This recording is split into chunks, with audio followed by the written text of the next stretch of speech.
أصبحنا وأصبح الملك لله الذي لا إله إلا هو عليه توكلت ورب العرش العظيم. صباح الفل عليكم، أحلى صباح على عيونكم يا أحلى متابعين في الدنيا. صباح السكر، صباح التمر، شايفين التمر يا ولاد؟ كل سنة وانتم طيبين، رمضان جه وبقى فيه تمر وحاجات جميلة كده. السلام عليكم ورحمة الله وبركاته. اللهم صل وسلم وبارك على سيدنا محمد صلى الله عليه وسلم، الفاتح لما أغلق، الخاتم لما سبق، ناصر الحق بالحق، الهادي إلى صراط المستقيم، وعلى أقل حق قدومك ده العظيم. التمر بتاعنا الجاف ده بقى انا كنت بعمل فيه ايه، بروح ماسكه كده بالسكينه، كسراه، واروح فكاه وشطفاه كده كويس عشان لو على تراب ولا حاجه، وبعدين احطه في الشفشق بقى واحط فوق منه اللبن واسيبه مع نفسه كده بقى لغايه لما يفك بقى من الصبح، يعني عشان يبقى آه، كويس كده، يعني يكون فكك كده وطري ولين في الاكل، ما يكونش ناشف قوي، لان احنا مش بنحب التمر ناشف بصراحه. كل سنة وانتم طيبين يا أحلى متابعين في الدنيا وأحلى اخوات. يا رب يسعد صباحكم ويسعد أوقاتكم ووسع أرزاقكم، واجبر خاطركم اللهم آمين. كل الشكر لإخواتي وحبايبي المتابعين من الكويت، من العراق، من السعودية، من مصر، من جميع أنحاء العالم.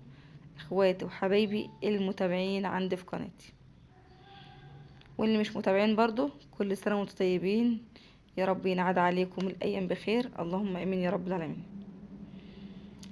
طبعا بصوا اتعلموا بقى من الفكره الحلوه بتاعتي دي، ان انا امسك التمرايه اروح كسرها كده بالسكينه، واروح غسلها كويس وحطها في الشفشه. طبعا انتوا عارفين دلوقتي انا فين، انا في مطبخي في شربين، صح؟ كنا بنقضي رمضان هناك، بس اكيد مش كله يعني، اوقات كده يعني، وان شاء الله نرجع مكاننا تاني في جمصة باذن الله. شايفين لوجي عاوزه اصبح عليكم. انا غليت اللبن وبقى ما شاء الله تمام التمام زي ما انتوا شايفين، فعشان كان كتير اللهم بارك كنت حاطاه في الحله اللي انتوا شايفينها دي لما غليته كويس، وبعدين سبته لما برد. ودلوقتي عشان خاطر ما نكركبش بقى حلل وحاجات زي كده، جبت ازازه فاضيه وناشفه كويسه، وحطيت اللبن في قلبها وعينتها في التلاجة عندي ما نعوز نطلع شويه بشويه على قد ما احنا نحتاج. طبعا مصر كلها معروفه في رمضان او في اول رمضان بالمحشي، عاده ما تتقطعش. احلى حاجه عاده ما تتقطعش المحشي ده، احنا بتوع المحشي يا جماعه. طبعا كان عندي كرومبه حلوه كده بنت ناس، قطعتها زي ما انتم شايفين وبسلقها دلوقتي، والحله اللي عندي دي حاطه فيها ميه بارده علشان بطلع الكرنب من الميه السخنه، اروح حاطه في الحله البارده ده على طول اشطفه كويس بقى بالمحشي. متنسوش تصلوا على النبي عليه الصلاه والسلام، اللهم صل وسلم وبارك على سيدنا محمد صلى الله عليه وسلم. اول ما نشوف قناتي يا ريت يشرفني باشتراكه في القناه ويفعل الجرس علشان ان شاء الله يوصل مني كل جديد بامر الله. طبعا البوتاجاز ده كان بقاله 3 شهور. انا ما كنتش جيت هنا بقالي فتره طويله قوي، يعني ما دخلتش شقتي، ما جيتش شقتي دي بقالي فتره طويله. تمام. فالبوتاجاز بقى كان ربنا عالم بحاله كان عامل ازاي، موصفلكوش، ده كان مركون بقاله فتره طويله، محدش غسل ولا حاجه. فانا قلت بقى نطبخ النهارده كده، وبعدين نشطر ونتشمل ونخلص ونروح غاسلين البوتاجاز ده ونرجعه جديد زي ما كان، ان شاء الله يعني باذن الله. طيب احنا دلوقتي حطينا البصله والسمنه والزيت، وبنعمل بقى ايه، تسبيكه المحشي. طبعا اهم حاجه في اكلنا، انتوا عارفين احنا بنحب الاكل المشطشط شويه، وخصوصا لما يكون في محشي يبقى في شطه. فالطبيعي يكسب بقى، جبت القرن السبايسي الجامد الحلو الحامي ده، ورحت مقطعاه وحاطه في خلطه المحشي كده، حاجه عسل بسم الله ما شاء الله اللهم بارك. الكرنب لما بتعمل في وقته وتسلقيه في وقته وتحشيه في وقته بيبقى له ريحه وطعم بسم الله ما شاء الله، حاجه بصوا جباره، بتبقى ريحته قلب الشارع ما شاء الله اللهم بارك، بيبقى حاجه عسل قوي قوي يعني. طبعا انتوا اللي عسل اكيد يعني. طبعا عاوزه اقول لكم يا جماعه، يا ريت يا ريت ان انتوا كلكم تدعموني بلايكاتكم، عايزه الفيديو يا جماعه يجيب لايكات كتير. يعني شايفين المحشي بسم الله ما شاء الله اللهم بارك، احنا بنحب المحشي الاخضر على فكره اكتر من الابيض قوي قوي يعني. فانا عاوزه كل اخواتي وحبايبي يدعموني بلايكاتهم وتعليقاتهم، واللي يعجبه فيديو يا ريت يشيروا بينه وبين اصحابه علشان القناه تكبر وتتشاف. وتبقوا كده مشكورين بصراحه يعني، لان زي ما قلت لكم لحد دلوقتي والله انا فعلا تعبت في القناه ولسه ما يعني ما وصلتش لها لاي حل. فالحمد لله، قدر الله ما شاء فعل.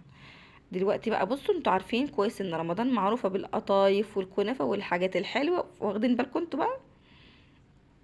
فقلنا نعمل بقى ايه قطايف النهارده كده. هنعمل ايه؟ هنحشيها ايه يا امل؟ قلت احشيها مهلبيه. عملت شويه مهلبيه كده وسبتهم لما بردوا، ورحت رايحه بحشيها بقى ايه مهلبيه، مش هحط معاها اي حاجه، لان انا عاوزه اكلها إيه سايحه كده وطريه وجميله، ومش عاوزه اكل فيها اي مكسرات ولا اي حاجه تانية. بجد بجد لما تعمليها بالمهلبيه، بص كل حاجه ولها طعمها على فكره. إيه طبعا من بنتي عماله ايه يعني، هي اللي كانت طالباها يعني بالقطايف دي بالمهلبيه بس من غير مكسرات ولا اي حاجه. فبتقول لي عايزه تعمل بقى ايه القطايف اللي هي على نظام قراطيس يعني، وتتحشى من فوق كده زي ما كنا بنعملها، ونحشيها كريمه. اهي انا عاملاها، شايفين بسم الله ما شاء الله اللهم بارك شكلها عامل ازاي. شكلها حلو. هنبدع احنا فيه.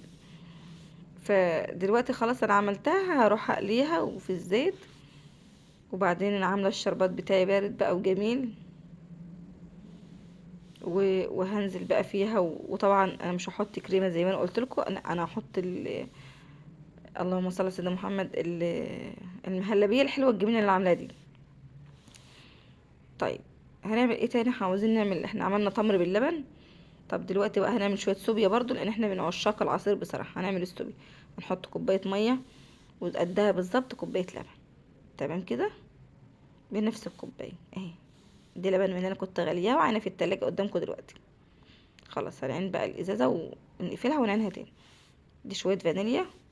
تمام تمام. ودي الصوبيا بتاعتي اهي. هنجيب الصوبيا برضو نحط فيه ادي واحد اتنين كده معلقتين صوبيا اللهم بارك اهم. تمام. واحط السكر بتاعي بقى، السكر ده حسب الرغبه. واروح بقى كده مدوباها كويس قوي قوي وشايلاها في التلاجة تبقى بارده كده وجميله وزي العسل. بقى كده احنا كده خلاص خلصنا المشروبات بتاعتنا. عملنا الصوبيا وعملنا تمر باللبن. طبعا بقى التمر باللبن يعني عندي ساعتين كده ولا حاجه، وبعدين اروح حاطه المكسرات بقى، المكسرات اللي هي عموله. نحط له بقى جوز الهند، نحط له الزبيب، ونسيبه بقى مع نفسه كده. بسم الله ما شاء الله، شايفين التمر بسم الله ما شاء الله تبارك الله، حاجه عسل اهو. بقى دي الصوبيا ودي التمر. متنسوش تحطوا اللايك يا جماعه، يلا لسه محدش اللايك بتاعه لحد دلوقتي، يا ريت يحط اللايك بتاعه.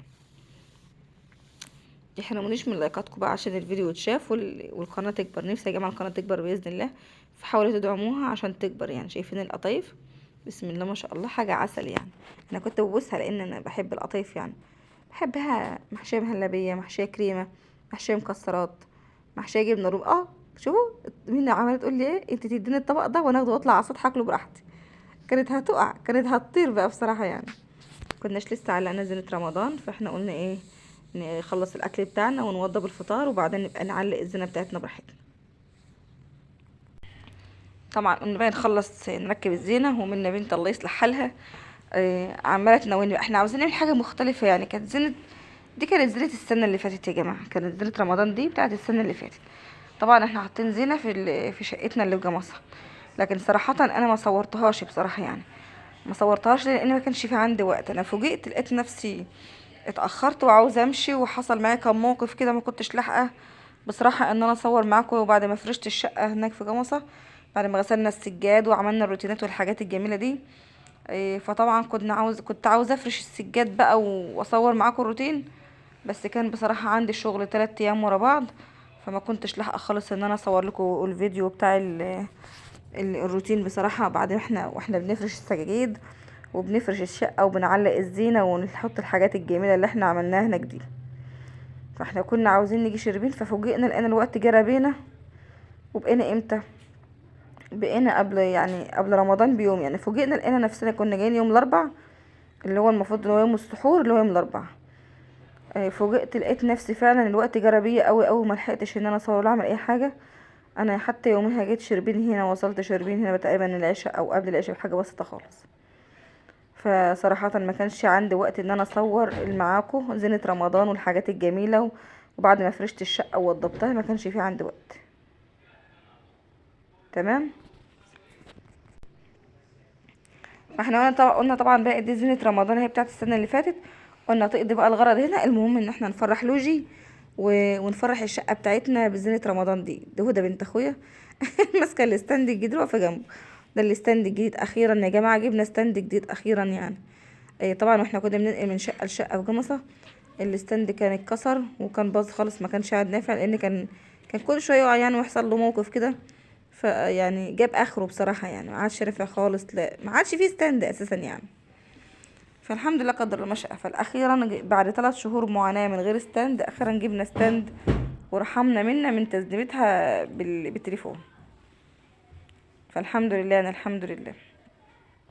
فقلنا بقى ايه، جينا روقنا الشقة ونضفناها وعملنا فيها نظافة، لان زي ما قلت لكم ان احنا كنا مهاجرينها بقالنا فترة طويلة ما رجعنا لهاش.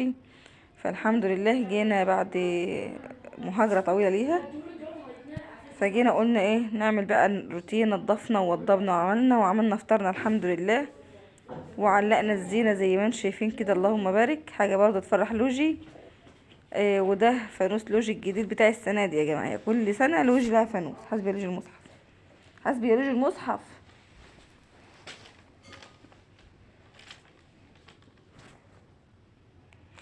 فزي ما قلت لكم كل سنة وانتم طيبين، وما تنسونيش من اللايك بتاعكم. شايفين دي زينة رمضان اهي اهي. فطبعا زي ما انتم شايفين الحمد لله خلاص خلصنا، عملنا الفطار بتاعنا ووضبنا وبرضو علقنا شوية الزينة عشان ما نزعلش لوجي، وفرحنا البيت يعني. كل سنة وانتم طيبين. ويا ريت يا جماعة الأول مرة يشوف قناة يا ريت يشترك في القناة ويفعل الجرس علشان ان شاء الله يوصل منه كل جديد بأمر الله. كل سنة سمعت لوجي؟ كل سنة وانتم طيبين. وبشكر قوي حبايب قلبي ومتابعيني، يا رب يبارك فيكم ويديمكم نعمة في حياتي. وبطلب منكم اخواتي وحبايبي تدعموا قناتي، يعني قناتي تكبر وتتشاف. متنسوش تدعموها بلايكاتكم وتعليقاتكم ومشاهدتكم ليها، يعني انا مش طالبه منكم اكتر من انكم تدعموها بلايكاتكم وتعليقاتكم ومتابعتكم للقناه. مع الف سلامه.